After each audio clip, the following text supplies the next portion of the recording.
Even though there are movement in the room, please do. Je m'appelle Malorie Flon. Je suis donc directrice générale de l'Institut du Nouveau Monde. Bonjour tout le monde. I'm Malorie. I'm executive director from the Institut du Nouveau Monde. It's a nonprofit based in Quebec, and our mission is to encourage citizen participation in democracy. So I'm honored to welcome here 3 Chief Electoral Officers to reflect on elections in Canada. So what does it mean to run elections in our increasing polarized, distrustful environment that we talked about just now in the previous sessions? So we will reflect on this with our 3 guests. They were introduced, but again, Shipra, Verma from British Columbia, Jean-François Blanchet du Québec, and Dr. Michael Boda from Saskatchewan. So thank you very much. Merci de vous être déplacés pour nous parler de votre travail. C'est très apprécié. So your institutions as election management bodies are facing new and evolving pressures, amongst which, of course, the spread of disinformation. So today is a unique opportunity for all of us in this room. There are civil organizations, there are some public servants, I think academia, media. So unique opportunity for us to better understand how these pressures are affecting the administration of elections, staff safety, institutional independence as well, and what steps are needed to safeguard the credibility, the integrity and the resilience of Canada's democratic elections. Because my premise is today that we all have a role to play in safeguarding these institutions. They belong to us, they're serving the population of Canada. So to get us started, by show of hands in this room, how many of you trust your provincial election management body? It's quite high. Don't be shy, because we don't really know where you're from, so nobody's going to take it personal. Okay. How many of you think there might be foreign interference in your next provincial election? Okay, interesting. Feels a bit higher than the trust. Okay. How many of you are worried about partisan efforts to set electoral boundaries? A little bit less of a concern. Okay, that's interesting. So I'm not sure this group is representative of Canada's population, of course, but I think it's still interesting to see trust remains high, right? And we know that. We know that about Canada. We know that the trust in election remains high after the 2025 federal election. It's 85% of Canadians that they said that they trusted the federal election was run fairly. So I think our big question here today is how do we make sure we maintain this level of trust? And before we dig into the how, I'd like to hear each one of you. Is there one major shift that you've observed in the last 5-10 years that you observed in the electoral environment? And maybe is there a pressure or a challenge that you feel isn't well understood publicly that you'd like to tell us about? So maybe we can start from West Coast to East Coast with you, Shipra, Verma. Okay. Thank you. Well, I think the landscape has changed significantly over the past 10 years, and I would say let's do 3 E's. So the environment has changed. There are more seen and unseen actors that we can see in our election world. We also have expectations from our stakeholders have changed. There is more requirement for service delivery, which is required, but at the same time, the responsiveness for issues, it's like instantaneous, but the issues are more complex. The solutions cannot be like instant noodles that you are here. There's a solution which is available. So if you look at the environment, we look at the expectations, and then we look at the electoral management, the delivery of elections. 10 years ago, we had less partners, less collaborations. Elections was more paper-based. It would come once in 4 years, more regularly once in 4 years. The minority governments were less.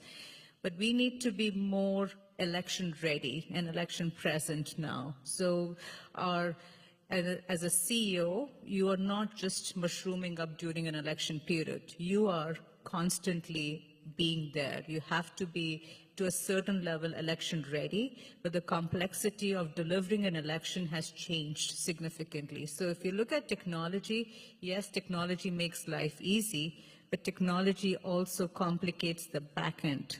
There are more checks and balances which are needed, there's more collaboration, there's more partnerships, and there are more dependencies. But the accountability still rests with the election management body. So here we are looking for more partners, dialogues, but at the end, the buck stops with us.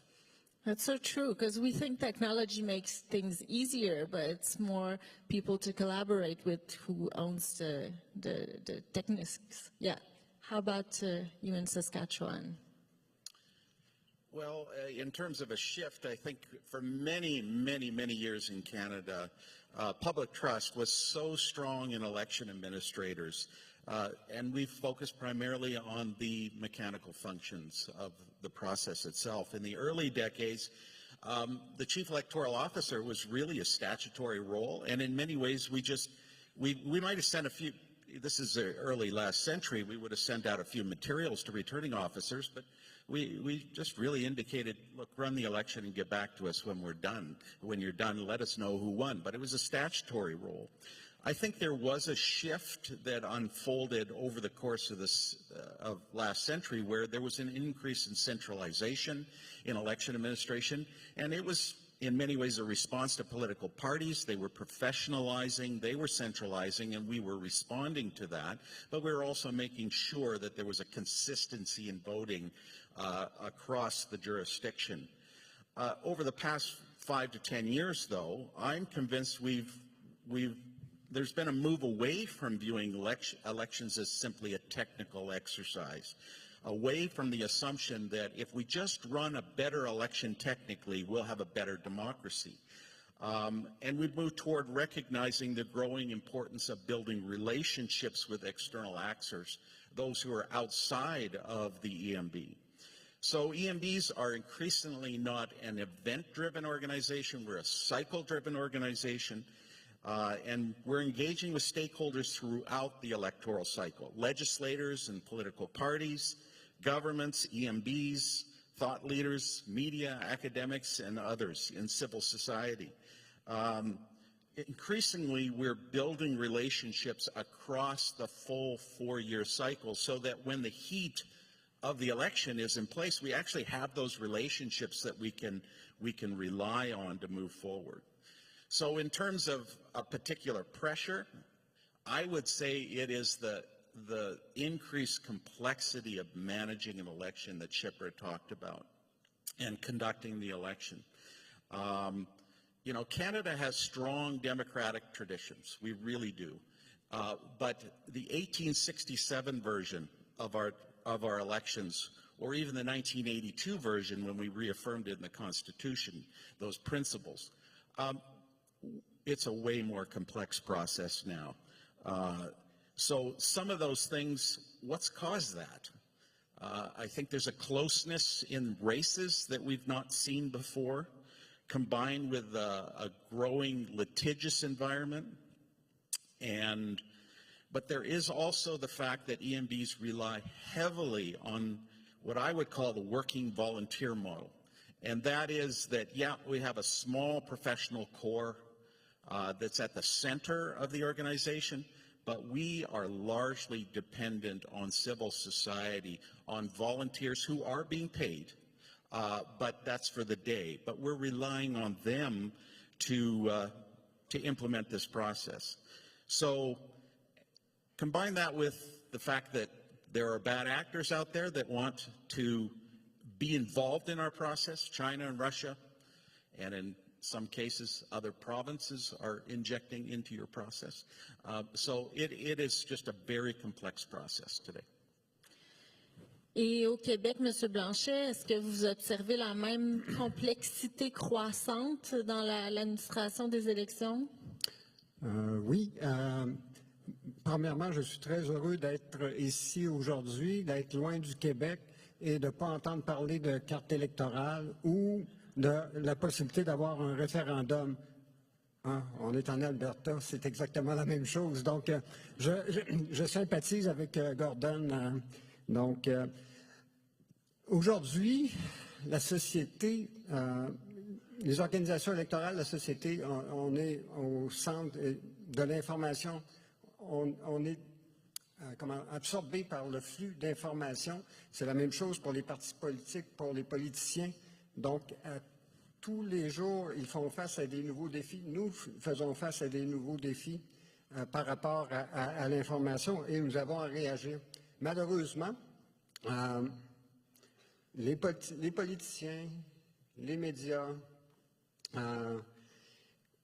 n'ont pas le temps de prendre la distance.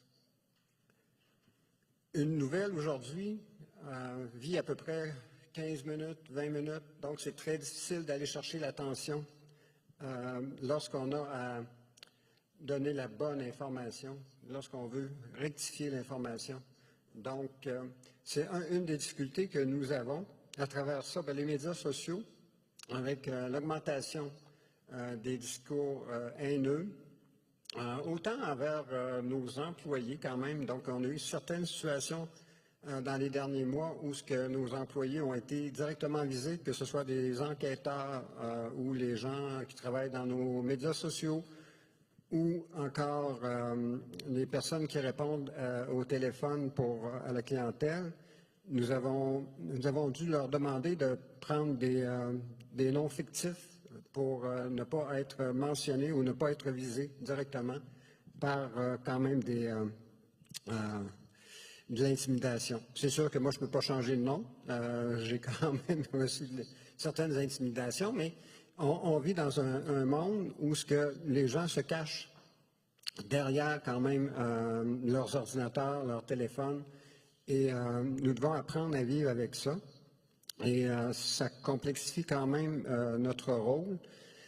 Pour ce qui est quand même de la confiance du public envers les élections, quand même, le dernier sondage au Québec, 81% des personnes ont encore confiance en Élections Québec.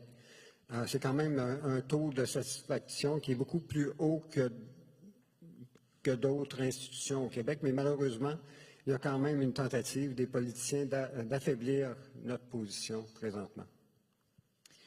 Oui, peut-être pour un peu de contexte, en ce moment, il y a un effort du gouvernement au Québec de changer le découpage de la carte électorale et on est donc à moins de 4 mois des élections. Alors, c'est une situation qu'on vit là en ce moment au Québec.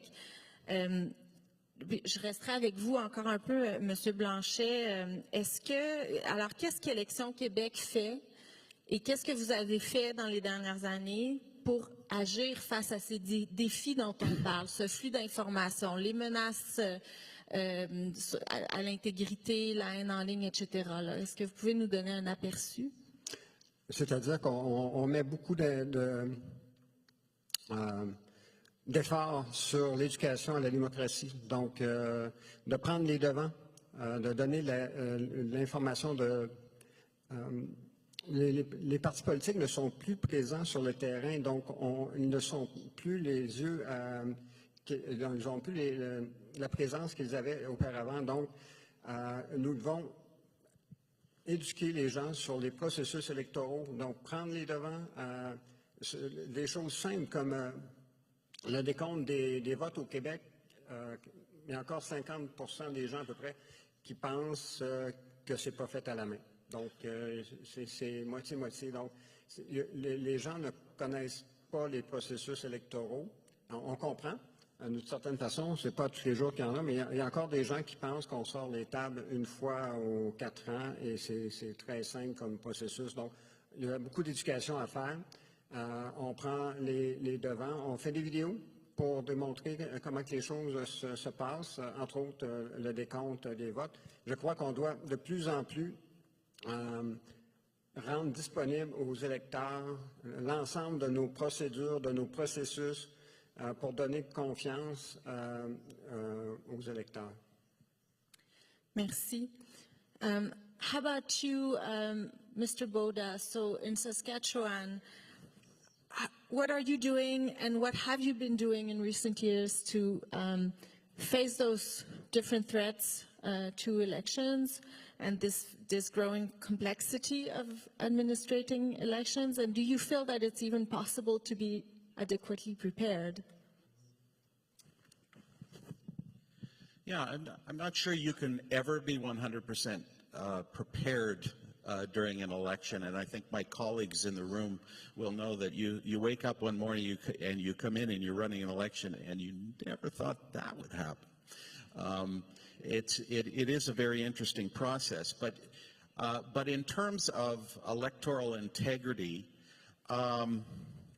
I think we've been focused on kind of two levels of thinking about it. First, at a broader institutional level, we are working very carefully to safeguard integrity throughout the entire institution.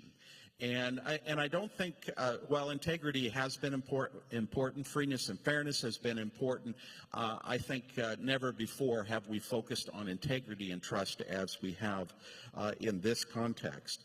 Because if you have election integrity and you can demonstrate that very clearly, then you are able to maintain the trust of your stakeholders. So last year we completed an institutional plan. And at the very center of that institutional plan is that we must maintain the trust of our stakeholders. Jean-François mentioned the level of trust in Quebec. We have, in 2024, we were at a level of 85% trust, and our goal is to maintain that level of trust throughout the next process. So everything that we are doing, everything that we're thinking about as we plan the 2028 election is how do we maintain that trust while moving forward with the modern voter. There are some very specific ways in which we are reinforcing integrity and trust, and a lot of that comes through not only doing but messaging, maintaining those relationships that I was talking about earlier, but messaging properly so that people are aware of how we are maintaining integrity. There's a lot of behind the scenes as well that we're doing. It's just amazing because there are those actors out there that are trying to undermine the process. We have to do a lot of work in relationship with other EMBs, with federal agencies, with our legislators, quite frankly, to make sure we have the authority to maintain that integrity. Mm-hmm. How about you, Shipra, Verma in BC? It's quite similar to what Michael has articulated about establishing and maintaining trust. I think when we do our own work, we follow the principle of trust but verify. And the same that we have to demonstrate through our actions, through our reports, through the audits that we conduct, that we can demonstrate to the general public that what we are saying, we are actually doing. You know, to bridge that gap between, it's not just words, it's actually what we are proving through the results, through the election administration. So let's break it down. When you talk about fairness and freedom of free and fair election, we want to make sure that actually the voting places are available across the province. There is equitable voting opportunities which is available, and we are messaging that clearly and in the language, in the medium which is understood and which is available. We are saying that there is the level of the way the communication is happening, the information ecosystem has changed. How are we able to combat that? And I use the word combat, which is, for information seems a bit extreme, but it is actually that. The volume of information or messaging which is coming in social media, it's not possible for one agency to tackle it. So you need to create partners. You need to create that credibility in the society. And that cannot happen if it just appear during an election period. That has to be a sustainable effort and concentrated programs that you have to institutionalize, have to implement them, leading to an election. So you have to create those partnerships. The other piece which I feel is really important is education and building the next generation. And education is underrated right now. You know, civics, we talk about, yes, Canada as a country, we are very fortunate to have a free and fair electoral system. We have independent legislation, administration, independent enforcement. But does the general public actually understand what an independent administration and enforcement is actually there? And we think using civics as an education piece to go to schools, to start youth early, to promote that habit of participation, of engagement, that is really important because children do have an influence on the parents. You start at that level, you start building that brand recognition of who Elections is. You know, when you think, I'm saying Elections BC, when you say Elections BC, you want that credibility to be resonated with that. You want that, yes, this organization is the source of truth, is the source of factual information. You want to know where voting actually happens, go to Elections BC website. Mm-hmm. And that's that creating that trust and credibility over a time period in a sustainable manner. And you need partners for that. You need other jurisdictions. We learn a lot from other election management bodies, what's happening in Quebec, what's happening in Saskatchewan, what's happening federally. We try to learn, not recreate the wheel. And we do deal with limited resources. So you have that limited resources, but the expectation is to be omnipresent. Yeah. You have to balance it out by creating those sustainable partnerships. Mm-hmm. So from each of you, I hear a lot of messaging, communication, partnership, creation. You're all in the same boat, obviously. Let's talk a little bit about independence. What does it look like in your context in BC? What's at stake regarding independence? You talked about helping the public understand what it means. Can you tell us a little bit about your situation?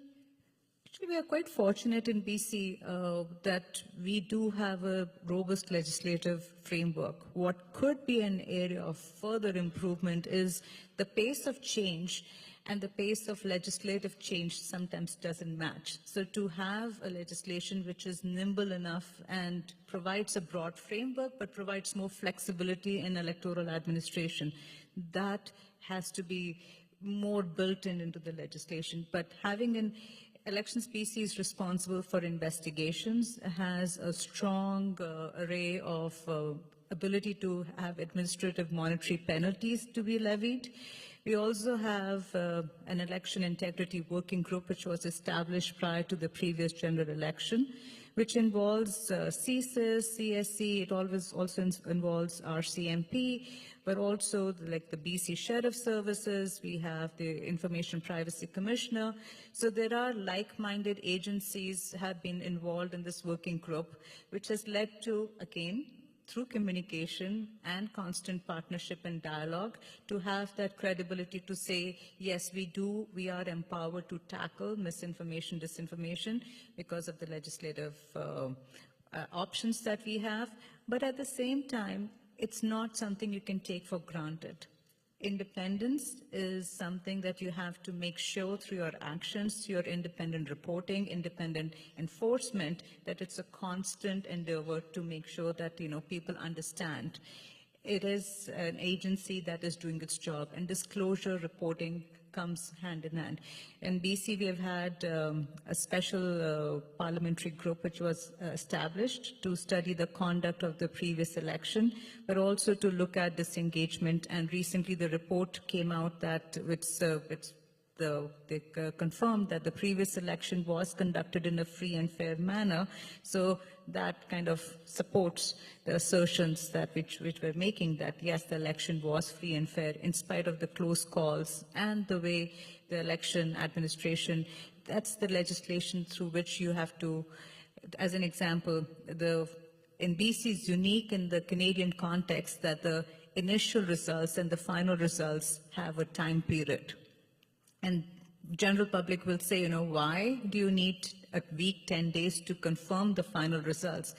And you have to go to the background to it. And the background is there are more voting opportunities which are available. If other jurisdictions, you can vote by mail, but when you ask for a vote by mail, you're struck off the voters list, but not in BC. You are struck off the voters list when you receive the vote back, and you still have the option to go and vote in person, but that concept is unique to BC, but not that clearly understood by the general public.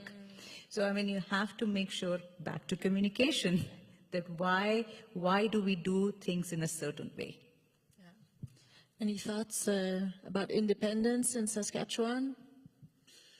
Well, I think independence as an institution in many ways it looks very much as it had many years ago. It means being very intentional about who we are as a nonpartisan institution and administering elections in accordance with the election law and then reinforced by best practice. So, and also consistently demonstrating competence as an election management body. But I also think it looks different today. Independence in the past meant being separate and actually distant. But today, independence can no longer, it can no longer mean isolation. So coming back to this consistent theme, many election administrators in the past did not place emphasis on engaging external actors or building trust, yet relationships are now central to what we do. So that's what I'd focus on. Relationships, transparency, messaging, but there's a difference. You have to make sure that your messaging or sales is actually what you're doing. So you have to bring those two together. Et au Québec, Monsieur Blanchet, donc on vient de parler d'une situation qu'on vit en ce moment qui pose peut-être un certain défi là, à l'indépendance de l'institution. Comment vous voyez ça en ce moment? Je dirais que depuis ma nomination début de 2023, il y a plusieurs petites attaques à l'institution qui sont tentées par les politiciens, qui est tentée par les politiciens. Et il faut faire attention justement de préserver cette indépendance-là, qui n'est pas comprise par tout le monde non plus. Donc, certains nous associent tout le temps à un ministre, à un ministère.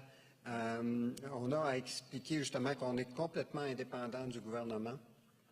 Juste savoir ce qui se dit sur les réseaux sociaux aussi par rapport à nous. Les gens ne comprennent pas toujours notre rôle. Donc, on doit toujours rétablir les faits. Ceci dit, on doit être vigilant justement parce que c'est facile. Les moindres petites décisions des politiciens peuvent faire que l'indépendance de nos institutions soit remise en cause. Donc, bon, j'ai l'exemple de la carte électorale. Encore, je crois que c'est même méconnu des politiciens le rôle du président de la commission de la représentation électorale. Je crois qu'ils ne le connaissent même pas. Donc, c'est-à-dire que la vie va tellement vite pour les politiciens, encore une fois, qu'ils n'ont pas le temps de creuser les dossiers et de vérifier les informations et aussi de se poser la question pourquoi il y a 30 ans, il y a 40 ans, puis dans le cas d'Élections Québec, il y a 80 ans, les parlementaires de l'époque ont décidé de donner une indépendance, donner l'indépendance à des institutions. Donc, il y a des connaissances de base, on dirait, qui se perdent avec le temps ou avec le peu de temps que les politiciens ont de nos jours.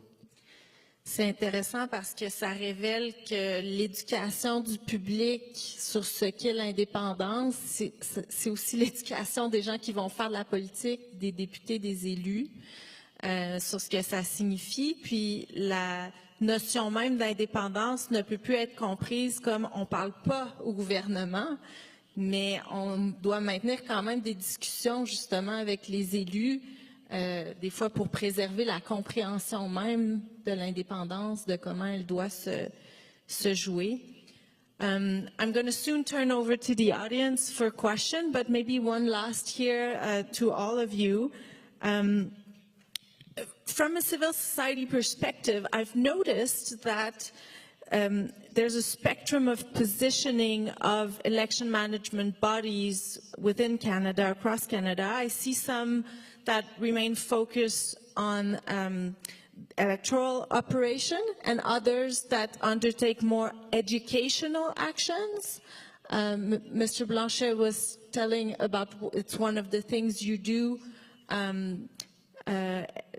education to democracy. So I'm curious to know where you feel you sit within that spectrum, why, and does the current environment influence this positioning in one direction or in another? Maybe we can start with you, Mr. Boda. Well, I think the current environment does influence us one way or another.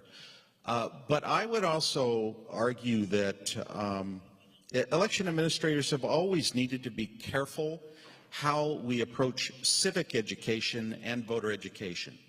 Note that there's a difference between the two, civic education versus voter education. We need to understand why these issues arise. Voter education can sometimes be perceived as picking winners and losers through promotion.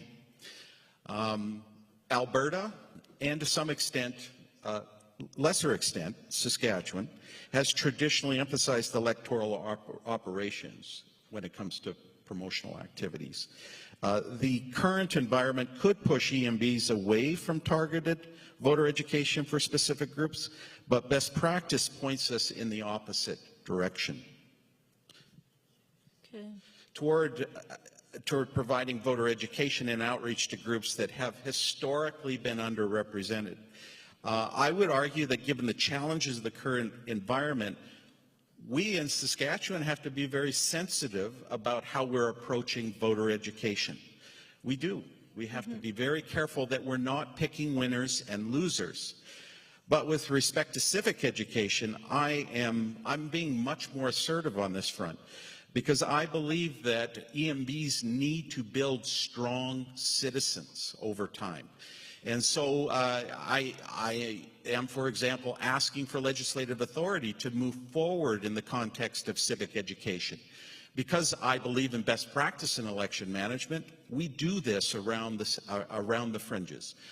We work with the Diefenbaker Canada Centre out of the University of Saskatchewan. We work with civics. We have worked with Apathy is Boring. This is a really important thing that we need to be looking at in terms of civic education. Voter education is much more sensitive, though. Yeah, and just to really understand the distinction you make between voter and civic education, civic education would be larger, understood as a larger education, including other forms of participation, that not just electoral participation. But voter education in your mind is really, what is it? Well, voter education is really focused on the who, what, where, when, and why of the electoral event. Okay. Civic education is broader, but in the context of an election management body, it's really about reaching out to underrepresented groups, but children as well, to help them to grow up as good citizens and understanding that elections are an important part of who they are as a citizen. Okay, thanks. How about you, Ms. Verma? I see education as an opportunity. I see education as an opportunity to combat misinformation, disinformation also. So I would like to, I'm looking at in BC to not only have civic education, which is in schools and could be for adult education, it could be for new immigrants and new citizens to debunk the myth of, what happens in an election. So that's like using vote pop-up in the school society and the teachers to partner with them. But the other one is I want to also see how can we combat misinformation and disinformation. How about telling them about how to make a decision, how do you fact check, and what is the role of media in it? So I'm looking for partners in British Columbia to promote this education mandate along with us. So it is a call for action. It is an opportunity. It's time now to act. But also from a voter information, I want to establish the credibility and the brand name of Elections BC, that if you need voting information, come to our website, come to us. And I'm asking the politicians, the candidates, to connect their information to us so that there is no room for confusion. Changes can happen at the last minute. So come to our website, and we are the brand we are the organization responsible for conducting and administering an election, and we are the organization responsible for providing you with the right information. Comme je le disais plus tôt, effectivement, Élections Québec, on a plusieurs programmes d'éducation à la démocratie qui commencent quand même à l'école primaire et même les petits bureaux de vote, les journées de vote où ce que les gens peuvent amener leurs enfants voter dans un petit bureau de vote. Malgré tout, oui, Élections Québec fait beaucoup pour l'éducation à la démocratie, mais on n'est pas les seuls responsables. La société en général, les écoles, les politiciens ont leur rôle à jouer aussi pour favoriser quand même la participation citoyenne. Donc, de notre côté, nous devons aussi continuer à travailler à rendre accessibles justement les processus électoraux, les simplifier, parce qu'avec le temps, on a peut-être complexité un petit peu les lois, complexité un petit peu les processus, donc on doit revenir à la base, simplifier. On va travailler là-dessus dans les prochaines années. Puis je veux juste terminer quand même en étant encourageant pour l'avenir.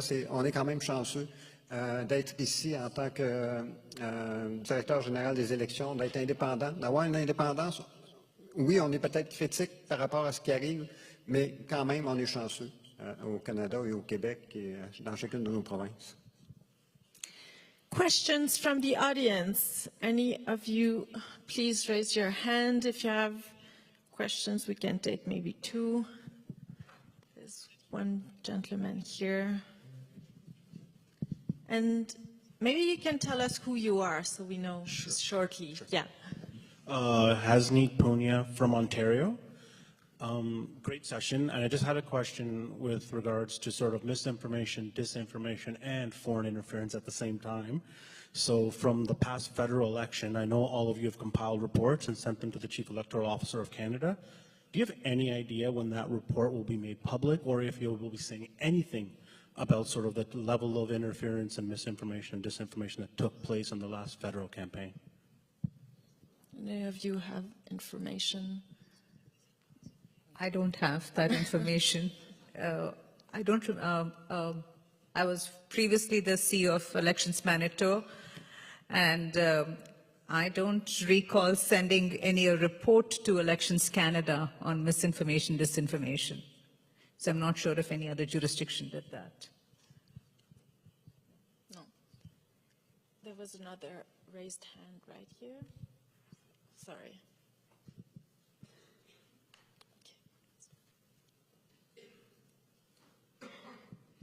Hi there, I'm Chris Tenno from University of British Columbia, and this is another misinformation, disinformation question.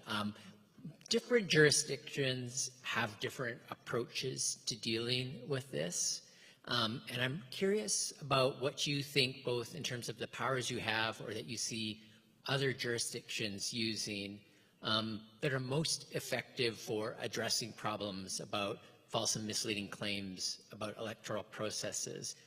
And one very live debate right now is whether this focus should only be on the intent to change the vote, or whether also the intent to delegitimize the election should be grounds for prohibiting behavior. So more broadly, how do you see your role kind of shaping the information environment on these issues? Monsieur Blanchet? Donc, nous pouvons agir quand même sur l'information, de donner la bonne information par rapport au processus électoral. On peut intervenir de ce côté-là. Jamais, de notre point de vue, en étant une institution indépendante. Par contre, on va s'immiscer dans le discours des partis politiques par rapport vis-à-vis un autre parti politique, donc par rapport à la mauvaise information. Donc, de notre côté, on veut s'assurer d'être l'institution qui donne la bonne information, qui a la vraie information. Donc, on veut se positionner et on va faire une campagne de publicité là-dessus, à l'approche des élections aussi, en disant la bonne information, c'est Élections Québec qui l'a. Venez sur notre site pour vérifier. Do you have the same approaches, Mr. Boda? Yeah,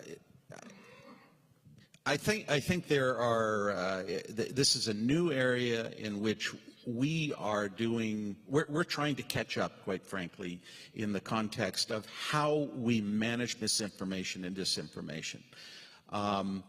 I think that British Columbia has moved forward with changing legislation in which the Chief Electoral Officer, I'll let Shipra talk more about it, but has more authority legislatively than other jurisdictions in the country.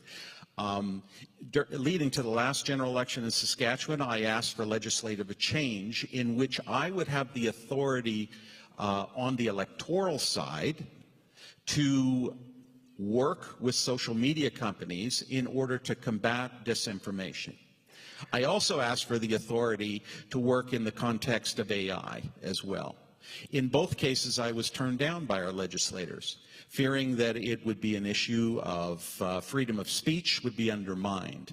I have come back to that again for leading to the 2028 election in my recommendations, but this time I have asked specifically for authority to work with social media companies in the context of the electoral process. When disinformation becomes part of the process, I need the authority legislatively to ask them to change something in that context. So that's what I'm working for, but it is becoming an increasingly larger issue.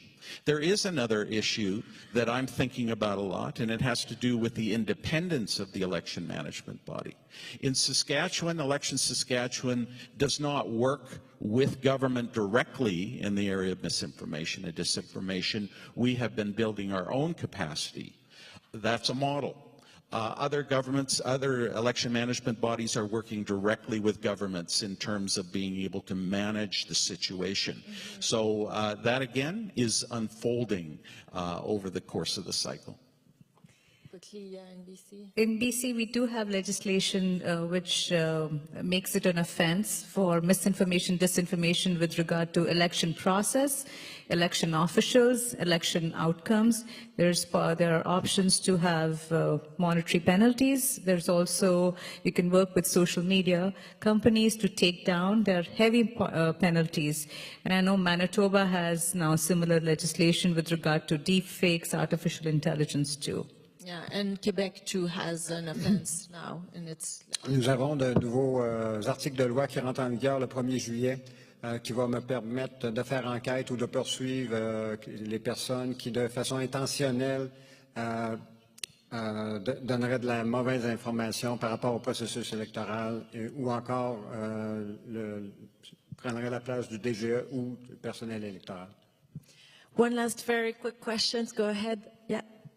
And then we'll. Oh, I don't know if it's going to be very quick. I apologize. I just wanted to know your thoughts after the elections data breach that we just saw in Alberta. How y'all think that's going to affect like voter trust? And yeah, what safeguards are y'all thinking about potentially to put in place to protect voter information?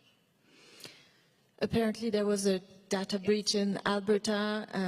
Any thoughts here, Ms. Shipra? I think it is going to impact trust, and it is raising questions among many jurisdictions as to why should we be sharing the voters list. It is required by legislation, and it's not within the control of an election management body to say no, that we won't be sharing.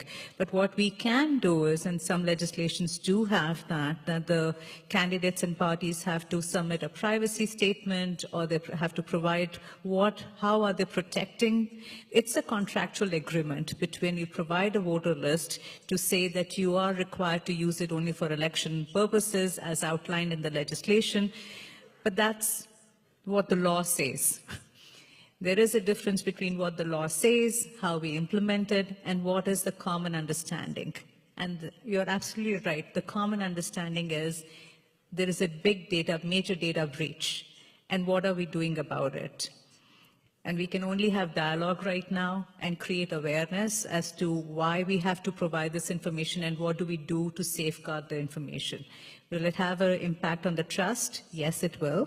Will it have an impact on a discussion among the political parties and candidates and within each of our jurisdiction? Absolutely. Media is asking questions, and we have to provide the response as to why we do that. But it's an ongoing dialogue. We have to wrap up, but one last thought, please, from each of you. What do you need as an election management body from civil society, government, media? What do you need that you're not currently getting? You want to start? Oui, allez-y. Donc, le respect de nos compétences, c'est-à-dire que, pas qu'on a besoin de plus, mais de ne pas perdre ce qu'on a déjà. C'est-à-dire, par rapport aux médias aussi, les partis politiques, le politique, nous respecter. Je comprends que les partis politiques ont le droit de changer les lois, mais il y a un temps pour le faire. Il y a une façon de le faire. Donc, de respecter notre indépendance, je crois que c'est le point le plus important présentement. Puis la même chose pour ce qui est des médias. Donc, de faire appel à nous et de donner la bonne information. Et l'expertise, le respect de l'expertise que vous avez développée dans la conduite de ce genre de processus dans cet environnement. Mr. Boda? I think automatically an election administrator thinks about resources and people. And, there's challenges of misinformation, there's AI and the risks and opportunities that are there. It just goes on and on. But that wouldn't be my ask today. I think my ask would be instead that there be a renewed commitment from governments, media, civil society, and political parties themselves to draw a line in the sand to recommit to our democratic system. I really, truly believe that we're at a time when we have to look at our democracy and be recommitting to our democracy. If I was to be frank, I've worked in democracy and elections for over 2 decades, and I've never been this concerned about our democratic system. And I've worked in developing democracies, but I'm seeing the challenges of developing democracies have spread to the West. We know what we see south of the border, but Canada has to focus on this. So that's what I would focus on. I would say let's talk. Let's have a constructive dialogue, and I would ask the media, the public, to step up and have that meaningful conversation and give democracy a chance. Give it a chance to thrive and survive. And provide from the government and the politicians is to provide us with a legislative framework which is nimble enough for us to respond to so many unforeseen issues and circumstances which can arise, and the pace of legislative change doesn't match the change which is happening in our society. Yeah, and only together we'll find a path for renewal, right? Well, thanks all three of you for shedding light on what it means to run elections today. And I trust that these final words will, of how we can support your work, your independence, will continue to feed our discussions today and tomorrow about cross-sector collaboration and solutions to the tough challenges of democracy. Merci tout le monde de votre écoute. Bonne fin de journée.